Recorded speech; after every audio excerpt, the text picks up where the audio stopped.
Tonight, only on 3TV, an extraordinary man with a remarkable story of miracles and second chances. An addict who managed to pass a half-dozen field sobriety tests. An HIV patient who somehow suddenly tests completely clean. And an athlete who competes in a world championship with 2 broken ribs and wins. I have had so many miracles occur in my life, I just wish I would have written them all down.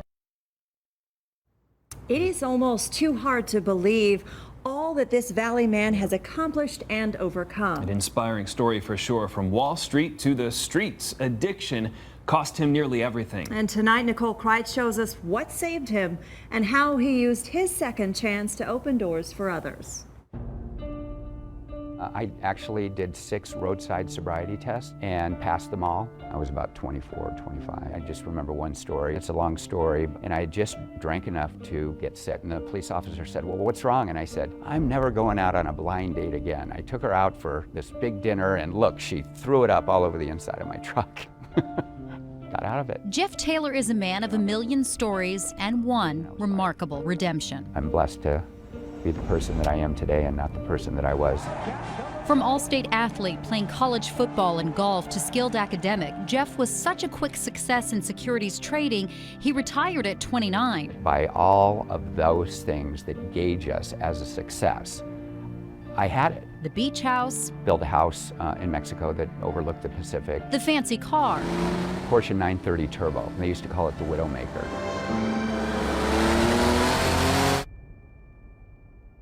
Fast forward 4 years, Jeff was living here in the heart of downtown Phoenix. Under a bush on Van Buren, homeless. And I like to say, hey, don't give me that look. It was a nice bush that I had out there, so. The man who thought he was invincible became invisible. I was invisible. I didn't exist.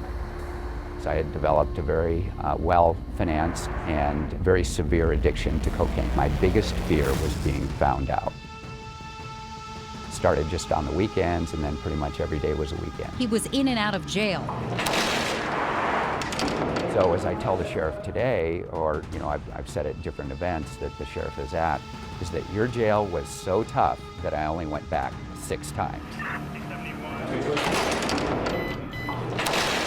He found himself in the Coconino County Jail looking at 6 years when he got sick, really sick. I just couldn't eat. So I didn't eat for 30 days. I had like 0 appetite. I'm literally dying in this jail. They ran tests and no one could believe the diagnosis. Your test came back that you are HIV positive. That was about a 2 to 3 year death sentence. Because they couldn't risk exposure to other inmates, they put him in solitary confinement. So they put me in an isolation cell. You would think that's a pretty horrible end to the story, but really it was just the beginning. 3 to 4 days in the dark, and he saw the light. I was away from all of the distraction in the world, and it was just me and God. And then miracles started to occur. When Jeff got out 30 days later, he had a clear head and a clean bill of health. So they ran some more tests. No HIV. Then instead of prison, the judge sent him to a 6-month drug treatment program with the Salvation Army. And then a horrible tragedy occurred, and a mother had given up her infant child to temporary care. And in temporary care, that temporary foster parent beat her child to death while she was in treatment, and she stayed clean through that. That inspired him and changed him. So they sent me back to school. I got a 4.0 and became the head teacher of this nursery for children of homeless and drug-addicted parents. Then this numbers man used his insider insight to invest in something far more valuable than he'd ever wagered before: second chances. I started noticing that we were funding the wreckage of addiction. Our population in Arizona doubled. It took 27 years. During the same time frame, prison population should go up 100% also, but it went up over 1,000%. So how do you stop the cycle if you have a system that is not even addressing the drug problem? You change the system. And in fact, Jeff found a way. How he got the governor and lawmakers to take action, I'll have that part of the story for you tonight at 10.